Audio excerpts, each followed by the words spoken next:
Assalamualaikum warahmatullahi wabarakatuh. Perkenalkan, nama saya Atika Ismanisa, NPM 191031 dari kelas A.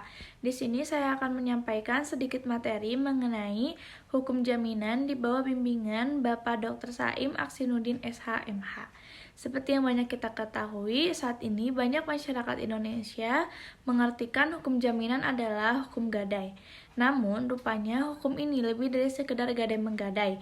Hukum perjaminan pada kenyataannya mengatur tentang praktik pinjam-meminjam, tak terkecuali menggadaikan.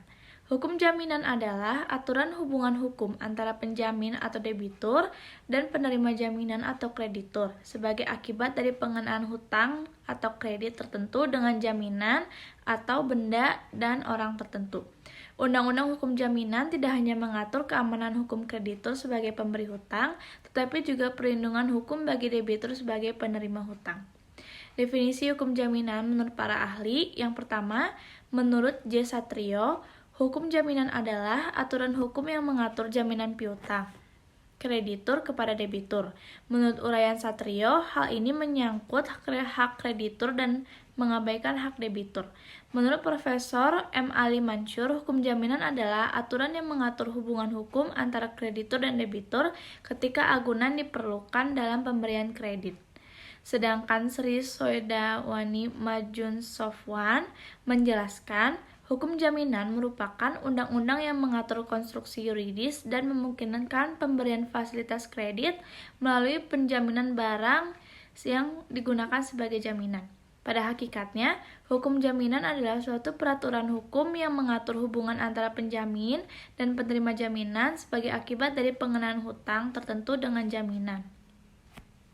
Undang-undang yang mengatur hukum jaminan, meskipun tidak ada konsep hukum tentang jaminan dalam undang-undang, KUH Perdata memuat aturan yang mengatur tentang jaminan secara umum. Dinyatakan dalam pasal 1131 dan 1132 KUH Perdata. Menurut pasal 1131 KUH Perdata, segala barang-barang bergerak dan tidak bergerak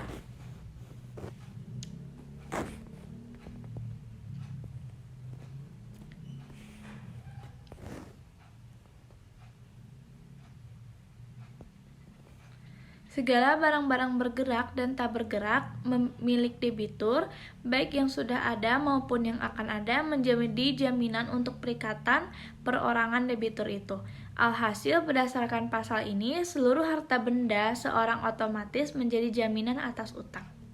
Barang-barang tersebut menjadi jaminan bersama bagi semua kreditur terhadap mereka menurut pasal 1132 KUH Perdata, dan hasil penjualan barang tersebut dibagi sesuai dengan rasio hutang masing-masing kecuali ada alasan yang sah untuk didahulukan.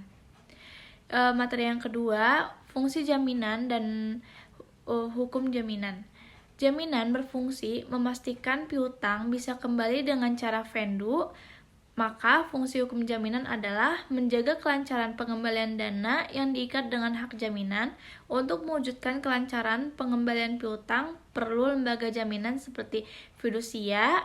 Hal ini dicakup dalam Undang-Undang Nomor 42 Tahun 1999, hak tanggungan dalam Undang-Undang Nomor 4 Tahun 1996, dan gadai pasal 1150 sampai 1160 KUH Perdata. Tujuan dan hakikat hukum jaminan. Tujuan hukum jaminan, perjanjian jaminan yang dibuat kreditur dan debitur dengan mengikat suatu benda tertentu dengan tujuan memberikan keamanan dan kepastian hukum dalam pemenuhan pelaksanaan perjanjian pokok. Hakikat hukum jaminan yaitu penyebutan jaminan yang diikat dengan benda tertentu yang diperjanjikan antara kreditur dengan debitur merupakan konsekuensi logis atas adanya jaminan kebendaan dan jaminan perorangan. Yang kedua, ada substansi hukum jaminan. Substansi hukum jaminan itu, perjanjian jaminan merupakan perjanjian untuk menimbulkan hak-hak jaminan dan khususnya hak-hak jaminan kebendaan yang memberikan kepada kreditur suatu kedudukan yang lebih baik.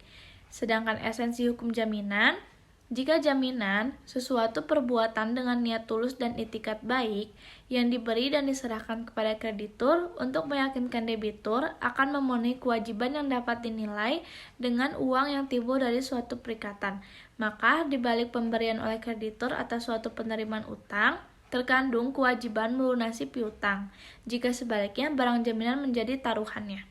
Selanjutnya ada urgensi pentingnya lembaga jaminan. Yang pertama, hukum ekonomi turut memicu perkembangan pembangunan ekonomi dan perdagangan dan selalu diikuti dengan perkembangan kebutuhan akan kredit.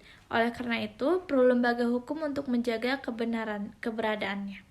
Yang kedua ada hukum perbankan. Hukum perbankan menjamin lalu lintas peredaran keuangan negara dan perbankan adalah lembaga penyediaan dana yang utama. Yang ketiga ada fasilitas kredit yang diberikan oleh kreditur atau bank demi keamanannya diperlukan jaminan atau agunan.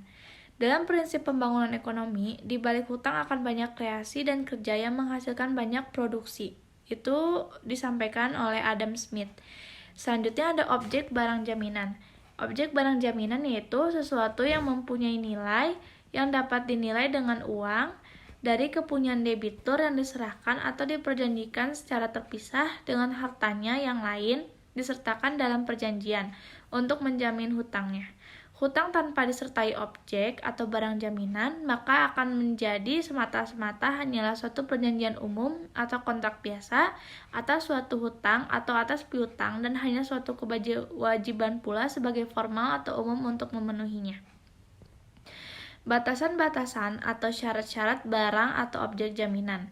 Barang atau objek jaminan adalah hak-hak kekayaan atau properti yang dapat dinilai dengan uang, bernilai ekonomis, dan menurut sifatnya dapat diperjualbelikan. Hal ini diatur dalam buku 2 BW dan yang diatur dalam buku 3 KUH Perdata.